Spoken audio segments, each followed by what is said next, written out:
So I'm gonna show y'all how me and Lonus made Don't Choke and Like This for db.boutabag. Real quick. Have you ever been feeling like your West Coast style drums aren't hitting? Do you feel like a failure at life? Do you want your mom to love you? Well, I got the perfect product for you right here. It's the Essentials Drum Midi Kit. Now let me tell you what this kit includes. 50 808 patterns that are made in the West Coast genre, 50 hi-hat patterns that are made in the West Coast genre, 10 clap patterns, 10 perk and sound effect patterns as well, and it all comes together in one pack for $29.99. You can literally just drag and drop these MIDI files into your projects and you have like fire West Coast drums coming off immediately. So if that sounds interesting to you, first link in the description. Go get that kit. All right, so we're gonna get straight into it. First thing I did was grab this flute right here, and I made this pattern with it.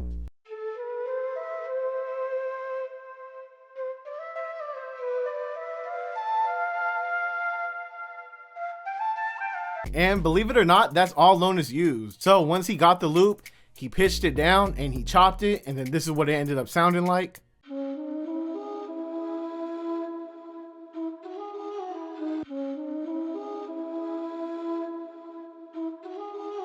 Then he started laying down these drums right here.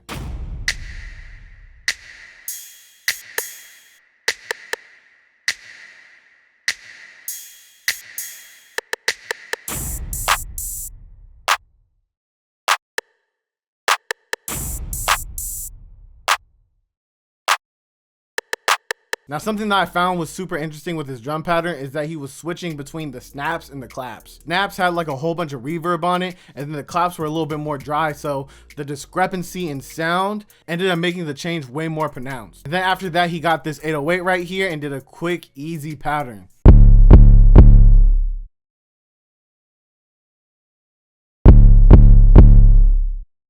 Now, something that I thought was super interesting about this beat is that there's no hi-hats and there's no kicks in it, which are two very prominent, like stable sounds that a lot of people like to use. So it was just super cool to me how like neither of them were in this beat, and you don't get tired of the beat, and the beat ended up being like really hard. Now we're gonna move on to the beat for Like This. This one is featuring Mike Sherm. Super happy with how this one came out, just because like DB, Mike Sherm, the matchup makes sense. You feel me? It's just a whole lot of ignorant energy on one track. You know what I mean? So for the Like This loop, this is what the whole loop sounds like.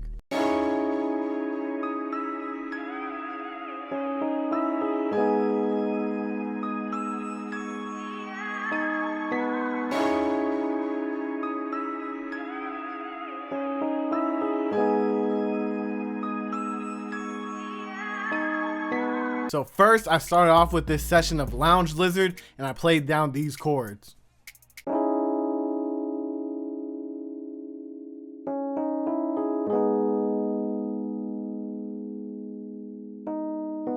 Then I got the Noir piano from Contact and I laid down these keys right here.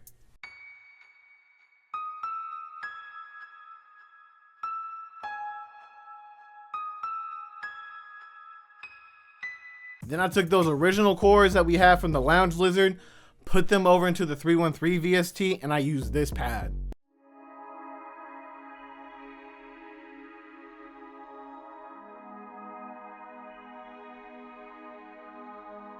Now, I really like that pad because it was real spacey and airy, and it didn't really clash with the Lounge Lizard too much. I feel like they blended together real well. I don't know why I keep on doing this. I feel like it's just a good representation of something mixing together well. You feel me?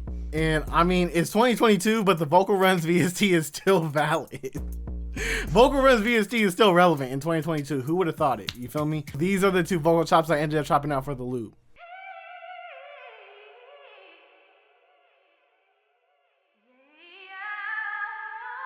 And since I felt like the effects played a huge part into how, and since I feel like the effects played a huge part into how the, and since I feel like the effects, oh my God. And since I felt like the effects played a huge part in how the vocals sound. There you go. Fuck it, that's gonna be the cut. That's gonna be the cut right there. Man, here's the effects. Here's the effects. First, I got the Fruity Love filter right here. This is really just kind of like ducking out the high end and everything like that. I got the reverb as well. We all know what reverb does. Chorus going on. I don't know what chorus means, but is there. You feel me? I got the EQ ducking out a whole bunch of the highs and essentially cutting out all of the lows. Then I just threw some delay on the end just so everything can echo out really well. Now this is probably my favorite part of the whole loop. It's actually the synth lead. So I went into expand, got this preset right here, and I put down this pattern.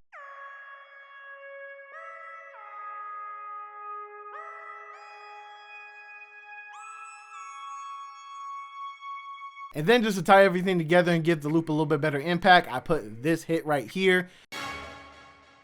Now, if you do want this hit, it is in the foundation drum kit, which is a free drum kit that I put out. Now let's get on to them drums. So first we're gonna start off with the clap and the clap effects.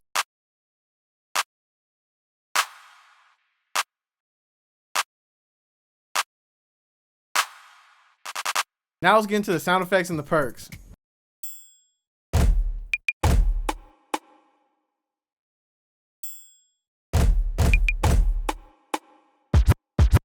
Now, Lonus didn't use any like crazy, different, unique sounds for the perks, which I think is a great example for y'all, just because sometimes you can just use the sounds that you have, make something work, and it can create a really good record. So for the sound effects, we got things like triangles, stomps, claves, and like rim shots and stuff like that. Nothing crazy or out of the ordinary, but he utilized everything really, really well. Then we got the hi-hats and the open hats right here.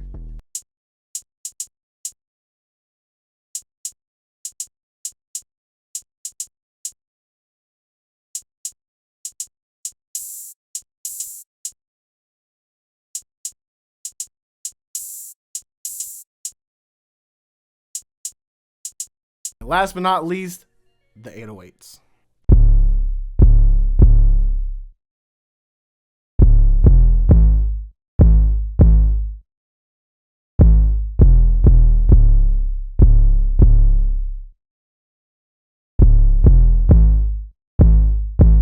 Now, once again, no kicks in this beat, you know what I mean? Just the 808 that's going crazy. Now, something that I did really notice with looking at Lonus's drum stems is that he doesn't do too much with his beats. He just makes sure everything is spaced out, really simple, and he utilizes his bounce really effectively. So instead of just putting like a whole bunch of sound effects one after another and after another, he just takes a couple of them and then really just focuses on like, how can I make this as bouncy as possible with the least amount of sounds? And I think that's very admirable, because sometimes we do tend to overcrowd our beats. So seeing someone who's able to take little to nothing and then make it really, really bouncy and really, really impactful, it's fire. You feel me? It's fire.